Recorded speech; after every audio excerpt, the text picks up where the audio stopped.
Air इंडियाचं AI-171 Boeing ड्रीमलायनर हे अहमदाबादहून लंडनला जाणारं प्रवासी विमान गुजरातच्या मेघानीनगर जवळील गुजसेल या रहिवासी भागात कोसळल्यानं मोठा अपघात झाला आहे.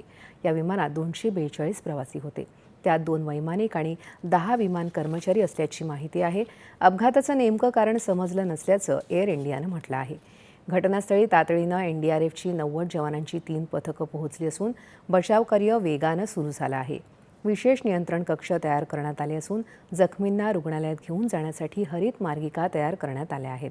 सर्व शासकीय आणि खासगी रुग्णालयात आपत्ती वॉर्ड्स तयार करण्यात आले आहेत. विमानतळानजीकच निवासी वस्तीत हे विमान कोसळल्यानं तिथेही काही लोक जखमी झाले असून त्यांना रुग्णालयात नेलं जात आहे. विमानानं दुपारी 1:38 उड्डाण केल्यानंतर 5 मिनिटातच ही दुर्घटना घडल्याचं DGCAनं सांगितलं आहे.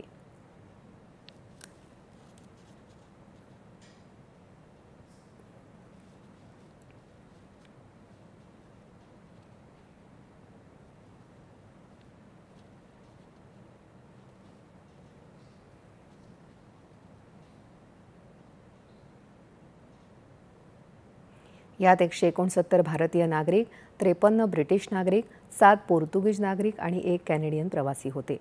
विमान अपघातानंतर अहमदाबादचं सरदार वल्लभभाई पटेल आंतरराष्ट्रीय विमानतळ बंद करण्यात आलं आहे.